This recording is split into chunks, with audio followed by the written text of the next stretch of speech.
The purpose of this video is to provide additional information regarding the Francis Scott Key bridge incident, as well as provide a potential motive, assuming this was done intentionally. Okay, so this is the Port of Baltimore, this is the Francis Scott Key Bridge, and this is the Chesapeake Bay Bridge. The first thing to note is that all vessels calling the Port of Baltimore have to go under the Chesapeake Bay Bridge, and the majority of vessels and all container vessels must go under the Francis Scott Key Bridge. The second thing to note is that Ports America is the largest operator in the Port of Baltimore, meaning that they're the ones responsible for the loading and unloading of these vessels. In 2016, the Panama Canal expansion project started.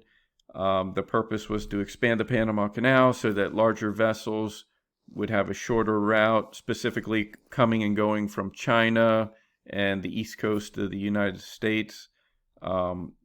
This resulted in terms such as Panamax and New Panamax, which were terms for like the size limits of these new vessels, or the vessels that would benefit from the expansion. In response and anticipation of this, there was a large amount of spending on the East Coast in order to upgrade the infrastructure to facilitate the larger ships. In 2009, Ports America formed a public-private partnership with the Maryland Port Authority or Administration, where Ports America invested $500 million into the Port of Baltimore and Maryland in order to upgrade the infrastructure. This included deepening berth 4 and buying new larger cranes that could work the larger ships. So this is Seagirt Marine Terminal where the Dolly worked, and this is berth 4 with the larger cranes. Two things to note regarding Ports America or Ports America Chesapeake. First thing to note is from their website, you'll see that they operate in 33 ports. And the second thing to note is that they are owned by the Canada Pension Plan Investment Board, which is a huge organization with almost $500 billion of assets under management. So they're part of a huge organization. There are many things that a captain or whoever's in charge of a vessel would have to be concerned with. Two of which are, one is the draft and the other is the air draft. The draft is the distance from the water down to the bottom of the ship or the keel, and the captain would want to make sure that they're not sailing in water that's too shallow. And the other is the air draft, which is the distance from the water to the top of the ship, and they want to make sure if they're sailing underneath something such as a bridge that they'll be able to clear it. As stated earlier, all vessels calling the Port of Baltimore must sail under the Chesapeake Bay Bridge here, and the majority of vessels and all container vessels must sail under the Francis Scott Key Bridge here. This is the space from the water to the bottom of the bridge of the Francis Scott Key Bridge of 185 feet, and Chesapeake Bay Bridge from the water to the bottom of that bridge of 182 feet. You'll notice that the Francis Scott Key Bridge actually has a little bit more room of clearance than the Chesapeake Bay Bridge, but both can cause issues where a ship may not be able to call Baltimore due to the limited height. In New York and New Jersey, they had an issue similar to Baltimore where ships could not get under the Bayonne Bridge. So what they did between 2013 and 2019, they raised it approximately 64 feet.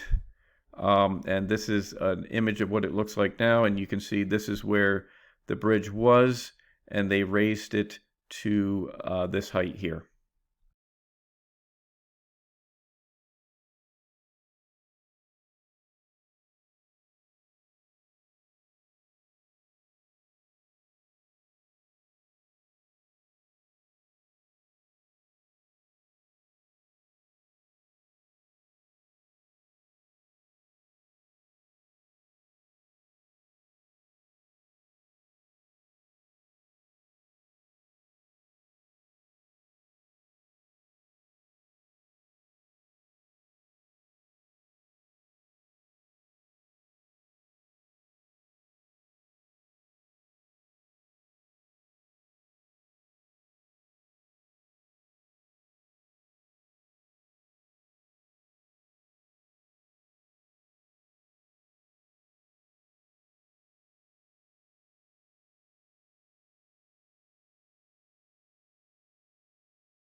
One interesting and quick note regarding the raising of the Bayonne Bridge is that the COE estimated that raising the Bayonne Bridge would produce $3.3 billion in national benefit. There's a 33. So there are two bridges that potentially could be causing air draft issues where these larger ships from China can't call Baltimore where in the way that is desired. One of which is the Chesapeake Bay Bridge. However, with the Bay Bridge, there are plans, at least according to this article, where they're either going to build a new bridge, which would presumably be a higher elevation, but what they might actually do also is just build a tunnel, which would completely eliminate any air draft restrictions altogether. So if the Chesapeake Bay Bridge were converted into a tunnel, then the only air restriction preventing these larger ships from China from working at the Port of Baltimore would be the Francis Scott Key Bridge. And as Russian Vids pointed out, or They Live Truth pointed out, if you look at the section of the bridge that got taken down, you can kind of see, especially when you look at what they did in Bayonne, with the Bayonne Bridge in New York and New Jersey, where you could kind of do a similar thing, especially since this this part of the bridge, so like this part of the bridge is still in good condition, this part of the bridge is still in good condition, and one could kind of just rebuild it in this way where you kind of raise it up and increase the air draft so these larger ships can sail underneath. I am not saying that the Dolly colliding with the Francis Scott Key Bridge was done intentionally. However, one could look at the information and come to the conclusion that, or the opinion, that you have these multi-billion-dollar corporations working together with the government, spending billions of dollars on new infrastructure, and realizing that the old infrastructure was in the way of the new infrastructure, and this may have been how they chose to deal with it. One could compare this incident with the 2018 California wildfires. Two quick additional notes. First is the BBC is calling this the Baltimore Bridge Collapse, or BBC. So the BBC is calling this the BBC. B's the second letter of the alphabet, C's the third, so it's a 223, which is kind of 322 backwards. And the event occurred around March 22nd. And the second thing was brought to my attention on this podcast on FakioTube. So obviously the name of the ship that hit the Francis Scott Key Bridge was the Dolly. And in 1945, a painter named Salvador Dali painted the Broken Bridge and the Dream. I think all our society is run by insane people for insane objectives. You know, and I think that's what I sussed when I was 16 and 12 way down the line. But I expressed it differently all through my life. It's the same thing I'm expressing all the time. But now I can put it into that sentence that I think we're being run by maniacs for maniacal ends, you know.